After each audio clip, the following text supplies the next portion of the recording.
Shalom adik-adik. Yuk Cici undang adik-adik semua bangkit diri. Kita akan mulai ibadah kita pada saat pagi hari ini.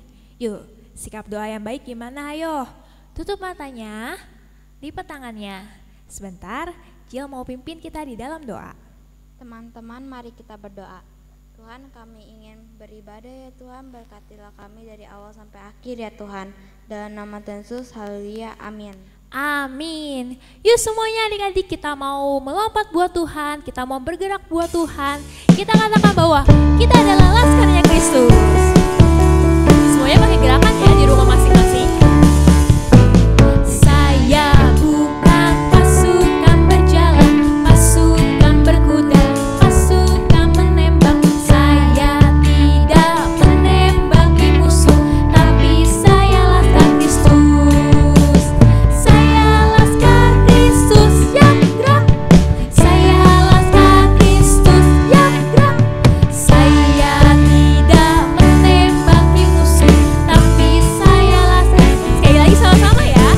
Saya bukan pasukan berjalan, pasukan berkuda, pasukan menembak. Saya tidak menembaki musuh, tapi saya laskar Kristus. Saya laskar Kristus yang gerak. Saya laskar Kristus yang gerak. Saya tidak menembaki musuh, tapi saya laskar Kristus.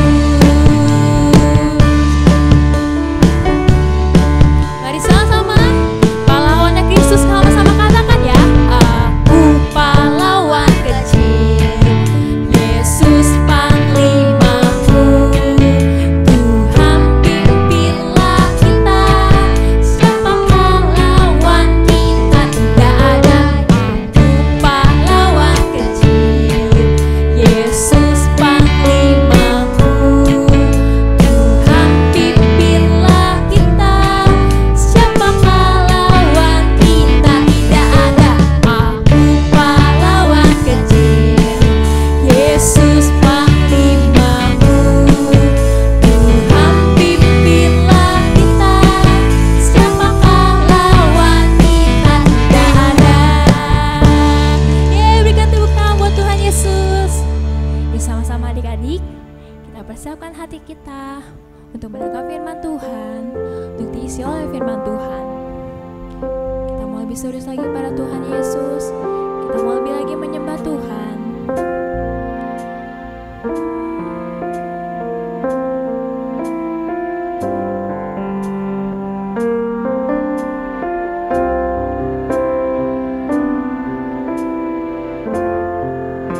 Sama-sama yuk kita katakan pujian ini. Kusiapkan hatiku Tuhan. Kusiapkan hatiku Tuhan, untuk dengar firman-Mu saat ini.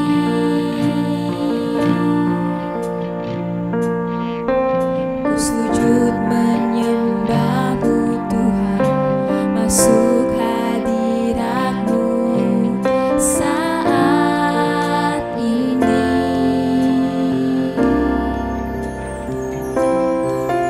Curahkan urapan-Mu Tuhan bagi jemaat-Mu saat ini. Ku siapkan hatiku Tuhan, untuk dengar firman-Mu.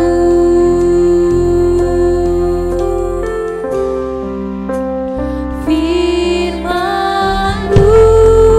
Tuhan, tiada berubah.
tangannya. Kita mau berdoa untuk firman Tuhan.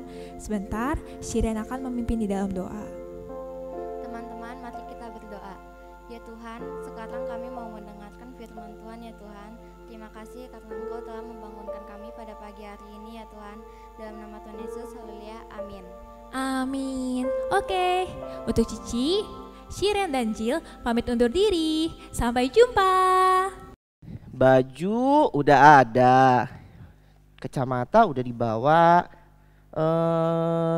udah lengkap. Oke, siap berangkat. Saatnya pergi ke Bali. Oke, Kok Serdi mau jalan-jalan.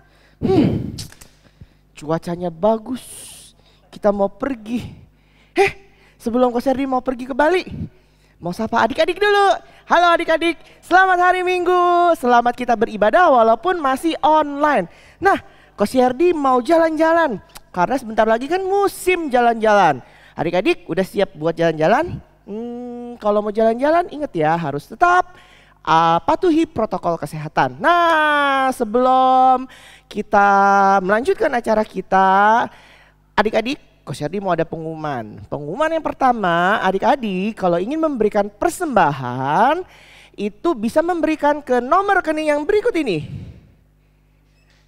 Nah, oke, bisa memberikan yang terbaik untuk Tuhan kita, papa, mama, dan semua adik-adik yang mungkin bisa memberikan. Coba berikan yang terbaik dan Tuhan Yesus pasti akan memberkati kita semua. Nah, lalu pengumuman yang kedua, seperti biasa adik-adik, kalau setelah ibadah online itu kan ada kuis. Nah, kuisnya diisi dong. Apa kuisnya? Diisi lalu kirim ke Cici Sheryl supaya adik-adik itu dapat absen kehadiran. Nah, absen kehadiran ini kan buat kumpulin hadiah pada waktu nanti kita Natal. Oke, jangan lupa ya. Nah, adik-adik, kemanapun adik-adik mau pergi nanti kalau jalan-jalan, tetap jaga kesehatan kita. Oke, Ko Serdi pamit dulu. Dadah. Mau ke Bali. Aduh. 1 Korintus 15 ayat 33. Janganlah kamu sesat, pergaulan yang buruk merusakkan kebiasaan yang baik. Amin.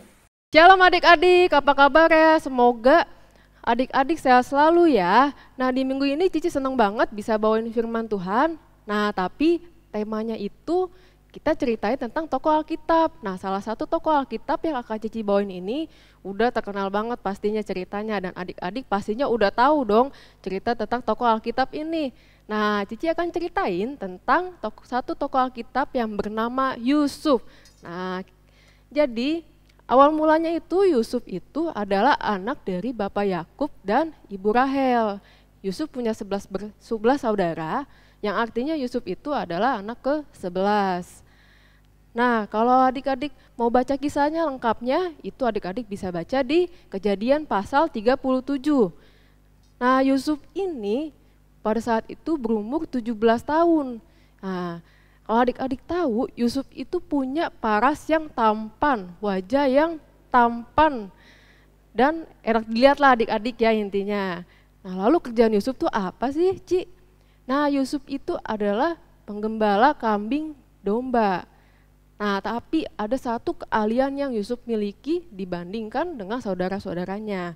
Yusuf itu adalah seorang ahli mimpi, artinya ia bisa menerjemahkan mimpi-mimpi orang lain dan juga mimpinya Yusuf sendiri. Hebat banget kan Yusuf? Nah, Yusuf ini kalau adik-adik tahu merupakan anak kesayangannya dari Bapak Yakub. Saking sayangnya Bapak Yakub nih sama Yusuf, Bapak Yakub tuh kasih satu jubah yang indah, yang bagus buat Yusuf. Nah, sampai-sampai adik-adik ya, saudara-saudaranya Yusuf ini merasa iri hati, benci, kok cuma Yusuf aja sih yang dikasih. Nah, pada satu ketika Yusuf itu bermimpi. Nah, Yusuf bermimpi itu 2 kali.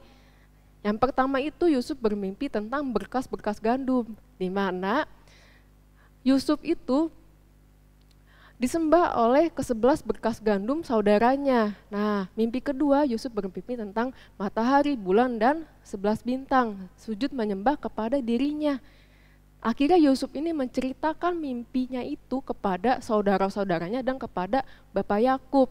Nah, sampai-sampai ketika saudaranya telah mendengar apa yang Yusuf ceritakan itu, saudaranya nggak percaya. Saudaranya malah benci, makin benci dan makin iri hati sama Yusuf. Nah, pada suatu ketika Bapak Yakub ini nyuruh, Yusuf, kesini. Iya, Bapak Yakub. Nah, kata Yusuf gitu. Nah, kata Bapak Yakub, coba susul ke sebelah saudaramu sedang mengembalakan domba, kambing dan domba. Oh, oke, Bapak. Aku akan susul saudara-saudaraku. Nah, kan karena Yusuf ini anaknya penurut, rajin. Nah, jadi Yusuf nurut aja sama bapaknya kan. Nah, akhirnya Yusuf langsung tuh nyusul ke sebelah saudaranya. Oh, ternyata benar. Ke sebelah saudaranya ini lagi mengembalakan kambing domba. Nah, tapi kalau adik-adik tahu di ceritanya itu, ternyata ke sebelah saudara ini udah merencanakan hal jahat untuk Yusuf. Nah, hal jahatnya apa ya, Ci? Nah, hal jahatnya itu ke sebelah saudaranya itu mau membunuh Yusuf. Nah, tapi hal ini digagalkan oleh kakak pertamanya Yusuf, yaitu Ruben. Nah, kata kakak Ruben, jangan dibunuh Yusufnya, nanti dosa, ya kan adik-adik? Kalau membunuh kan dosa kan? Jangan dibunuh deh Yusufnya, kita masukin aja, kita ceburin aja ke sumur. Nah, tapi sumurnya itu kosong adik-adik, nggak ada air ya. Nah, akhirnya setelah sepakat, oke deh kita ceburin. Nah, ketika Yusuf datang untuk menyusul ke sebelah saudaranya itu, nah langsung deh ditarik Yusuf, ditarik jubahnya, lalu diceburin ke sumur. Itu bayangin adik-adik, ke sebelah saudaranya itu jahat banget kan adik-adik. Nah, coba bayangin adik-adik, betapa jahatnya kan ke sebelah saudara Yusuf ini. Nah, selain rencana untuk membunuh Yusuf, nah setelah tadi Yusuf diceburin ke sumur, nah ternyata ada rencana lain lagi. Coba kira-kira apa adik-adik? Yusuf ini dijual oleh saudara-saudaranya ke pedagang Midian atau ke orang Midian. Nah, seharga berapa? Seharga 20 shikal perak. Nah, kalau sekarang mungkin berapa ratus ribu atau berapa juta ya adik-adik ya. Nah, untuk menutupi perbuatan ke sebelah saudara Yusuf ini, nah mereka itu mencelupkan jubah pemberian Bapak Yakub itu ke dalam darah kambing, sehingga nantinya ketika ke sebelah saudaranya ini kembali ke rumahnya dan tinggal bilang aja, Yusuf itu dimakan oleh binatang buas. Yusuf itu udah mati. Nah, akhirnya Bapak Yakub percaya kalau Yusuf tuh mati adik-adik. Nah, oleh pedagang Midian selanjutnya Yusuf itu dijual ke salah satu orang Mesir. Nah, bernama Tuan Potifar. Nah, ini juga pasti adik-adik udah tahu. Dan adik-adik bisa baca kisahnya itu di Kejadian pasal 39. Nah, jadi Tuan Potifar itu siapa sih? Nah, Tuan Potifar itu adalah kepala pengawal Raja Fir'aun di Mesir. Nah, untuk bekerja menjadi budak di rumahnya Tuan Potifar, untuk ngurusin rumah, untuk ngurusin ladang, untuk ngurusin segala sesuatu yang ada di rumah Tuan Potifar tersebut. Nah, kan tetapi hal buruk juga terjadi sama Yusuf di dalam rumah Tuan Potifar ini. Nah, ketika Yusuf lagi enak-enak kerja, kan karena Yusuf orangnya kan rajin, bertanggung jawab kan akan segala sesuatu, mau hal yang kecil bahkan hal yang besar. Sehingga Yusuf kan dipercayakan nih sama Tuan Potifar untuk mengatur segala milik Tuan Potifar yang ada di rumah, yang ada di ladang, semuanya itu Yusuf kelola. Nah, tapi Yusuf kelola dengan semaksimal mungkin adik-adik. Nah, semua itu karena apa? Karena penyertaan Tuhan Yesus. Nah, tapi ada hal buruk yang terjadi dan menimpa Yusuf. Nah, yaitu istri dari Tuan Potifar ini ngajakin Yusuf untuk berbuat jahat berkali-kali. Nah, tapi adik-adik tahu nggak? Ternyata Yusuf tuh bukannya menerima ajakan tersebut, tapi Yusuf malah menolak ajakan dari istri Potifar tersebut. Nah, akhirnya Yusuf tuh nggak mau berbuat dosa adik-adik. Nah sampai pada waktunya istri Potifar marah dan memfitnah Yusuf kalau ternyata Yusuf yang berbuat jahat kepada istri Potifar tersebut. Nah pada akhirnya percayalah tuan Potifar. Nah dimasukinlah Yusuf, dijeblosin ke penjara. Nah adik-adik coba bayangin, udah dijual sama saudara-saudaranya, terus dijahatin, dijeblosin ke penjara. Tapi apa yang dilakukan sama Yusuf? Yusuf tetap berdoa sama Tuhan, tetap percaya. Karena kan Yusuf anaknya takut akan Tuhan. Nah adik-adik nanti bisa baca di pasal 39 ayat 22. Sebab itu kepala penjara mempercayakan semua tahanan dalam penjara itu kepada Yusuf dan segala pekerjaan yang harus dilakukan di situ, dialah yang mengurusnya. Nah selain tadi di rumah Tuan Potifar, Yusuf juga dipercayakan oleh orang lain juga. Nah yaitu kepala penjara untuk mengatur semua tahanan, mengatur seluruh pekerjaan yang ada di penjara itu. Nah betapa hebatnya Yusuf tuh tetap bertanggung jawab adik-adik atas segala yang udah dipercayakan sama dirinya. Nah suatu ketika Yusuf ketemu nih sama juru minuman sama juru roti. Nah juru minuman dan juru roti ini masing-masing mereka dapat suatu mimpi. Nah mimpi ini diceritakan kepada Yusuf dan Yusuf pun menerjemahkan mimpi juru minuman dan juru roti tersebut. Nah setelah dari mimpi tersebut, 2 tahun kemudian Fir'aun juga bermimpi melihat 7 lembu dan 7 bulir gandum yang gemuk. Nah tapi dia juga melihat 7 lembu dan 7 bulir gandum yang kurus. Nah, saking gelisahnya nih Tuan Fir'aun, maksudnya apa ya nih mimpi ini? Jadi akhirnya Tuan Fir'aun itu memanggil beberapa ahli, seluruh ahli yang ada di Mesir itu untuk menerjemahkan apa sih maksud mimpi yang dimimpikan oleh Tuan Fir'aun. Nah saking gelisahnya Tuan Fir'aun tuh pingin tahu maksudnya apa ya. Nah tapi gak ada satupun yang bisa menerjemahkan mimpi tersebut adik-adik. Nah akhirnya juru minuman merekomendasikan Yusuf. Nah ini Pak ada Yusuf yang bisa menerjemahkan mimpi Bapak Fir'aun adik-adik. Nah makanya dipanggilnya lah Yusuf untuk menerjemahkan mimpi dari Tuan Fir'aun ini. Nah yang artinya 7 lembu dan 7 bulir gandum gemuk itu artinya 7 tahun kelimpahan makanan. Sedangkan 7 lembu dan 7 bulir gandum yang kurus itu artinya 7 tahun kelaparan. Nah setelah Fir'aun tahu hasil dan arti dari mimpi tersebut, Fir'aun akhirnya diberikan saran oleh Yusuf, lebih baik Tuan Fir'aun cari orang yang bijaksana yang bisa mengatur persediaan makanan. Nah tapi Tuan Fir'aun mikir siapa ya yang bisa mengatur itu semua. Nah akhirnya dipilihnya lah Yusuf untuk sebagai penguasa seluruh tanah Mesir. Yang artinya Yusuf itu mengatur segala persediaan makanan, lalu mengatur untuk makanan itu keluar kapan. Jadinya nanti ketika pada saat terjadi kelaparan, tanah Mesir ini nggak akan sengsara adik-adik karena sudah diatur oleh Yusuf. Nah oke, kita lanjut lagi. Nah setelah beberapa tahun kemudian, nah datanglah tuh masa di mana terjadi kelaparan. Nah makanya Yusuf ini sebenarnya bertemu dengan saudara-saudaranya ini. Nah tapi apa yang Yusuf lakukan adik-adik? Apakah Yusuf malah makin membenci saudara-saudaranya? Apakah Yusuf malah nggak mau maafin saudara-saudaranya?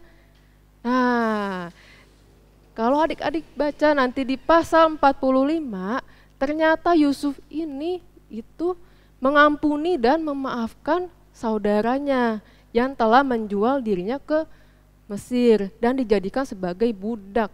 Coba bayangin adik-adik betapa hebatnya Yusuf, betapa Yusuf itu memiliki hati yang sangat rendah hati dan benar-benar Yusuf malah mengampuni saudara-saudaranya yang udah jahatin dia. Nah, sekian cerita Cici. Nah, lalu kira-kira apa sih adik-adik yang bisa kita pelajari dari kehidupan Yusuf? Kira-kira apa ya? Nah, yang pertama itu Yusuf itu merupakan orang yang bertanggung jawab. Nah, kita baca adik-adik ya di Kejadian 39 ayat 2. Tetapi Tuhan menyertai Yusuf sehingga ia menjadi seorang yang selalu berhasil dalam pekerjaannya. Maka tinggallah ia di rumah tuannya, orang Mesir itu. Yusuf dipercayakan mengatur rumah dan segala milik tuan Potifar, baik di rumah ataupun di ladang. Nah, dari ayat ini udah ketahuan adik-adik Yusuf tuh orangnya bertanggung jawab dan melakukan segala pekerjaan itu semaksimal mungkin adik-adik, bukan yang nggak melakukan asal-asalan atau ya udah deh yang penting selesai. Nah, contoh sederhananya nih adik-adik, kalau di aplikasi kehidupan adik-adik masing-masing, contohnya kayak adik-adik dapat tugas sekolah. Tugas sekolahnya itu adalah mungkin misalkan karya tulis atau adik-adik disuruh bikin satu gambar disuruh ngerjain tugas, apakah adik-adik melakukan dengan maksimal atau ayo udah yang penting selesai, nggak usah dapat nilai yang maksimal. Nah, mungkin kalau hasil adik-adik kerjain dengan semaksimal mungkin, adik-adik kerjain dengan benar-benar serius, nah adik-adik tuh bakal dapat nilai yang pasti memuaskan dong. Nah oke. Atau contoh lebih sederhananya lagi, ngerjain kuis sekolah minggu. Nah itu juga satu hal yang simple ya adik-adik ya, yang sederhana banget. Nah apakah mungkin adik-adik, oh ya Ci aku udah ibadah nih tapi aku lupa kerjain kuisnya. Nah adik-adik mungkin mulai hari ini, mulai pagi ini adik-adik belajar untuk melakukan dan bertanggung jawab atas hal-hal yang kecil, nah ataupun hal yang besar. Nah seperti Yusuf juga dari hal yang kecil nanti dipercayakan hal yang lebih besar lagi. Nah yang kedua itu adalah rendah hati. Nah kita bisa belajar rendah hati dari Yusuf. Nah contohnya itu kita baca di Kejadian 41 ayat 16. Yusuf menyaut Fir'aun, bukan sekali-kali aku, melainkan Allah juga yang akan memberitakan kesejahteraannya kepada tuanku Fir'aun. Nah adik-adik, kalau adik-adik baca di ayat ini, Yusuf tuh bilang nih bukan karena aku loh Tuan Fir'aun, ini semua tuh karena Tuhan. Nah berarti kan Yusuf ini punya hati yang nggak sombong ya adik-adik, yang nggak tinggi hati. Mungkin ini karena Yusuf, enggak, tapi Yusuf tuh merasa ini tuh bukan karena Yusuf tapi karena Tuhan. Nah itu adik-adik contohnya. Nah mungkin di kehidupan adik-adik, Cici bisa kasih contoh pada saat adik-adik dapat nilai ulangan. Contoh, Budi dapat nilai ulangannya 100, tapi Tono dapat nilai ulangan 80. Nah yang harus dilakukan Budi, nggak boleh sombong dong tentunya, malah Budi harus memberikan semangat kepada Tono yang mungkin nilainya lebih di bawah Budi. Nah kayak gitu ya adik-adik ya. Nah yang ketiga, itu adalah takut akan Tuhan.